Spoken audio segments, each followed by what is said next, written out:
gente fixar como que a gente vai trabalhar com cores, então eu vou primeiramente criar uma paleta de cores.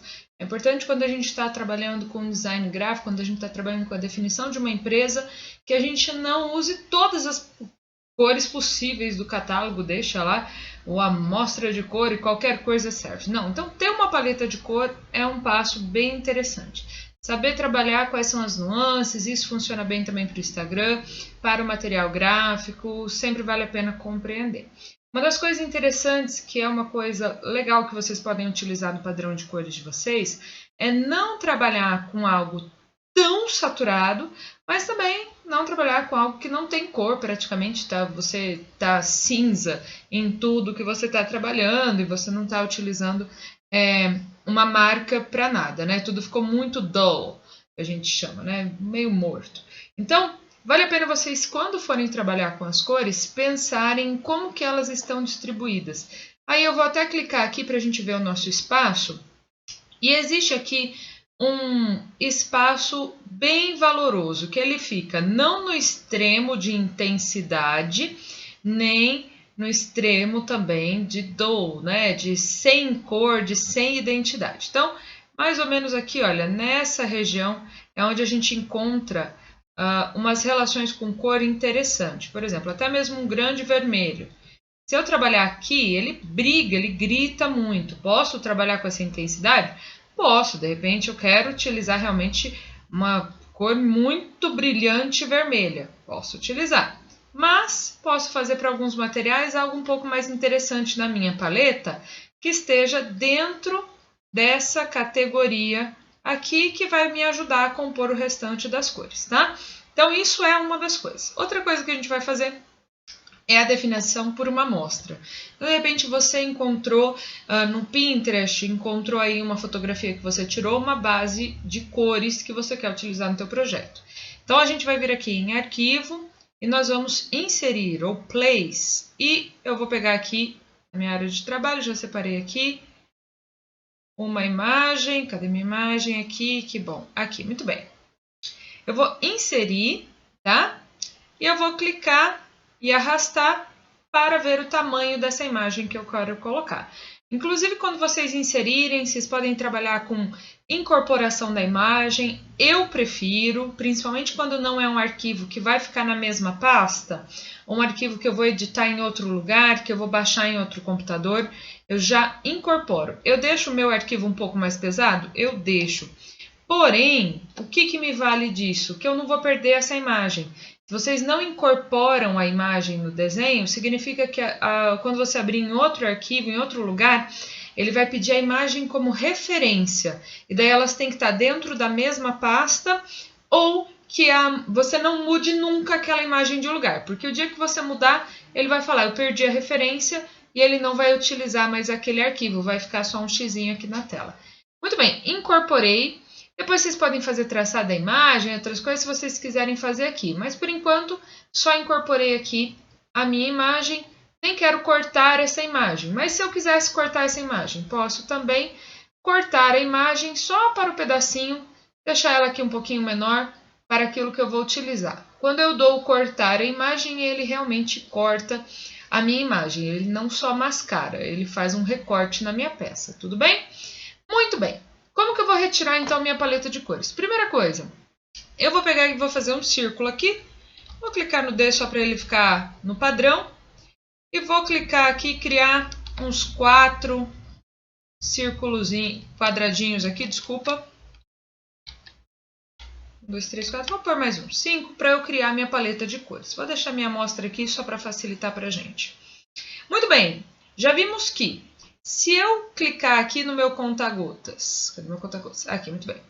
Se eu clicar com o meu conta-gotas sobre um elemento, ele copia não somente a cor, mas as informações. Então, se eu tiver aqui com um texto 1, texto 1, ele tem a tonalidade vermelha, ele está nessa tipografia, e muito bem. Opa! Vou criar um outro texto. Eu vou escrever daí, vou mudar a tipografia dele, tá? Texto 2. Meu texto 2 aqui está em preto, eu vou colocar ele em Myriad. Pronto, meu texto 2 está aqui. Se eu pegar com a minha ferramenta conta-gotas sobre o texto 1, ele copia todas as propriedades, ok? Então, vamos ver como é que isso funciona em termos de cores aqui no nosso desenho. Funciona o seguinte, aqui eu tenho, beleza, copiei lá. Se eu clicar sobre minha figura, ele copiou tanto a moldura, apesar que a moldura seria uma moldura inexistente, tá? Uma moldura de fotografia básica, quanto a cor sobre a qual eu cliquei, tá? Ele copiou todas as propriedades, como ele está fazendo no caso desse quadradinho. Se eu pintar esse quadradinho de verde e o meu fundo, né, o meu contorno for transparente, com a ferramenta conta-gotas, ó lá, o contorno ficou transparente e a cor ficou verde. Ele copiou todas as propriedades que eram semelhantes, por exemplo, não tem uma informação de texto aqui, então é por isso que ele copia somente a cor. Porém, olha que interessante, se eu quiser copiar aqui, eu quero copiar só a cor e não o formato, o restante das informações. Eu vou ligar aqui o meu conta-gotas com a minha peça de referência, como nesse caso o texto selecionado. Meu conta-gotas está ativado, conta-gotas é a letra I. Vou clicar com o Shift e sobre a cor que eu quero copiar. Nesse caso, por exemplo, eu quero copiar esse verdinho, né? Lembrando que eu tenho que ter a proximidade ali com o verdinho que eu quero copiar. Pronto, copiei ali com uma tonalidade, não veio o contorno. Se eu fizer aqui por cima, também não virá o contorno, ok? Se eu quiser copiar a cor do contorno, me aproximo do contorno e vou conseguir a cor do contorno com o Shift selecionado, tá joia? Muito bem, quero mudar a tonalidade do meu contorno, então eu vou alterar com o X aqui, colocar o contorno à frente, ativar o meu conta-gotas, Shift, copiei a cor que estava aqui nessa peça no meu contorno. Então, olha lá, o meu contorno agora está verde, o meu interior está esse verdinho claro. Muito bem, vamos criar aqui a nossa paleta de cores. Já entendemos como é que funciona o básico aqui do nosso conta-gotas. Eu vou deixar todos eles sem borda, não quero nada aqui com borda. Deixar tudo no transparente, a nossa bordinha. Selecionar todos. Eu quero que eles não tenham bordas visíveis. Já copiei esse verde, quero copiar agora o amarelo. Selecionei o I, Shift, opa, olha lá o que eu fiz, né? O meu preenchimento tem que estar à frente. Muito bem. Vou novamente, que cor que a gente quer? Vamos tentar aquele azulzinho? Vamos ver se ele vai encontrar. Vou aproximar. Ah, é preto. Tudo bem, vamos selecionar então ali o preto. E tem mais alguma cor aqui? Acredito que não tenha mais uma cor. Seja o verde, talvez eu consiga uma outra nuance de verde. Com Shift, ali. Pronto, tenho as tonalidades que fazem parte dessa minha mescla, dessa minha referência.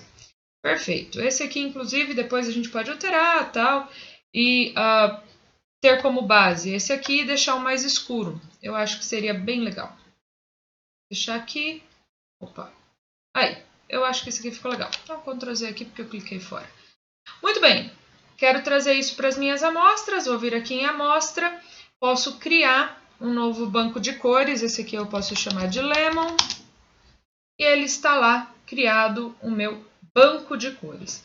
Se eu quiser criar por uma tonalidade só, também posso criar aqui pelo maisinho. E ele vai, olha lá, acrescentar aqui também as minhas amostras de cores.